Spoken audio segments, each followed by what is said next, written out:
You lose your internet connection for exactly 4 minutes, and your brain immediately enters a state of existential emergency.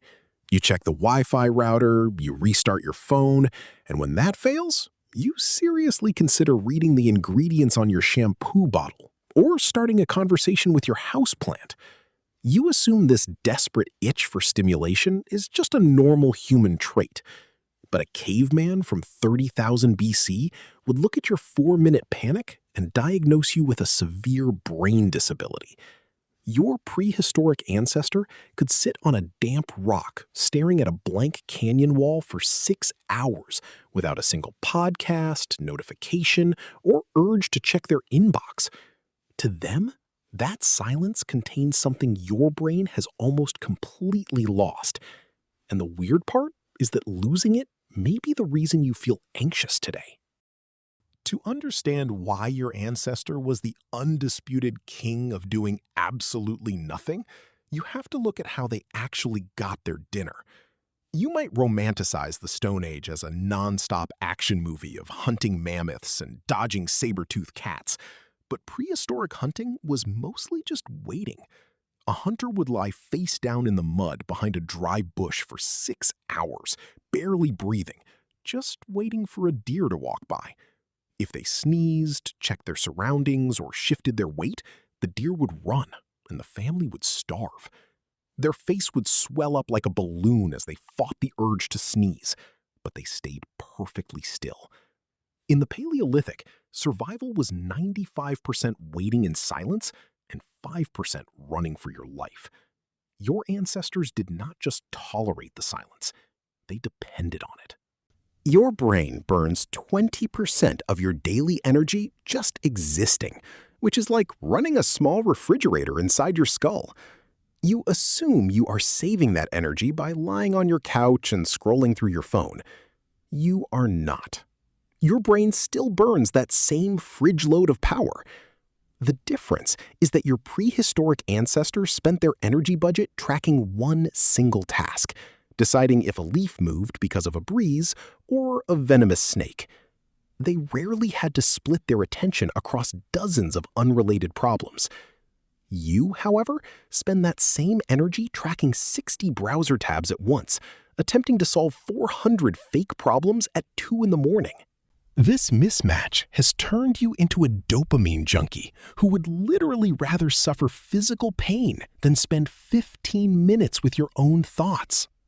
In 2014, social psychologist Timothy Wilson of the University of Virginia published a study in Science showing that 67% of men and 25% of women chose to voluntarily administer electric shocks to themselves rather than sit alone with their thoughts for 15 minutes.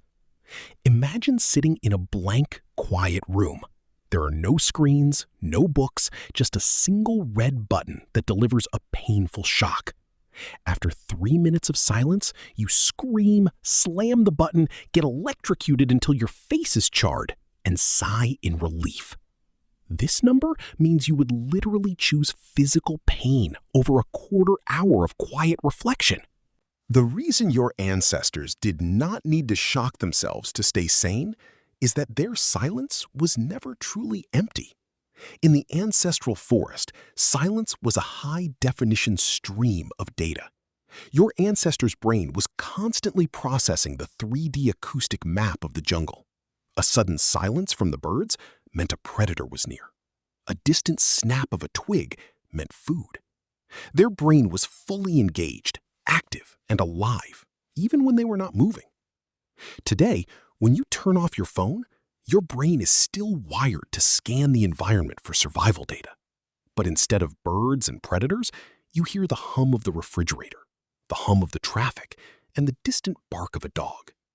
Your predictive brain gets confused by these dead, empty sounds. With no real threats to solve, it starts hallucinating problems. It starts obsessing over social status, hypothetical arguments, and what your boss meant by that email. To see how deep your attention decay goes, compare how you handle simple delays. Picture your prehistoric ancestor sitting by a dark rabbit hole. Hour 3. Nothing happens. Hour 5. nothing happens. Hour 6, a rabbit finally appears. Dinner is served, and they are perfectly content. Now look at you.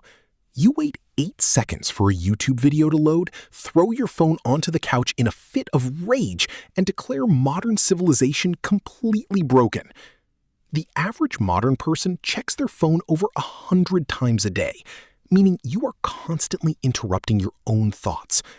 Prehistoric humans, meanwhile, sometimes stared at the same empty landscape longer than you watch an entire Netflix season. Our brains did not evolve to be constantly bombarded by external signals. In the wild, your ancestor's brain was optimized for low-frequency, high-stakes information. You could spend all day walking through the silent savanna, experiencing no updates, no pings, and no changes. A prehistoric hunter could spend longer simply watching animal tracks age in the dirt than you spend watching an entire season of television. Your brain was in a state of relaxed, active observation. Today, we have flipped this equation. You live in an environment of high-frequency, low-stakes information.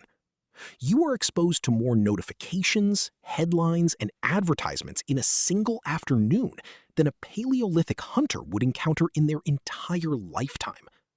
Your brain is not broken. It is simply drowning in a flood of artificial data it was never built to filter. And the most perfectly engineered delivery system for this flood is sitting in your pocket right now. The smartphone is the ultimate evolutionary trap because it behaves like an infinite virtual bush. In the wild, your ancestors' attention was triggered by a rustling leaf because it meant food or danger. Your phone mimics this exact mechanism. Every ping, vibration, and red dot is a digital rustling leaf. Your brain, still running 30,000-year-old hardware, thinks, "Ooh, a deer," or "a tiger," and releases a tiny splash of dopamine to force you to look. But instead of a deer, you get a meme. Instead of a tiger, you get a political tweet. Your brain is permanently stuck in a high-alert hunting mode that never ends, hunting for notifications that never satisfy, and burning out your neural circuits in the process. Modern medicine has reduced infant mortality by over 90% since the Paleolithic. You have instant access to global knowledge, and you no longer freeze to death in winter. These are real wins. Nobody is suggesting we throw away our technology and live in caves to hunt rabbits. A caveman, after all, had to deal with saber-toothed tigers, dental infections without anesthetics, and a life expectancy of 35 years. Nature was not a peaceful retreat. It was a meat grinder. But while we have conquered physical survival, we have surrendered our mental sovereignty. We have traded the dangers of the wild for the comfort of a digital cage, and your brain is paying the price. The way out is not to throw your phone into a river, but to learn how to step out of the virtual bush. You need to retrain your brain to tolerate the silence. Try sitting in a room for 10 minutes without checking your inbox. Walk outside without a podcast running in your ears.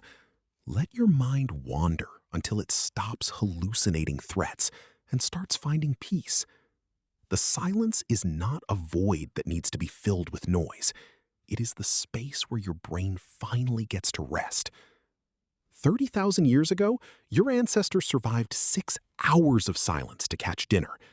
Today, you struggle to survive 6 minutes of silence while sitting in a heated room.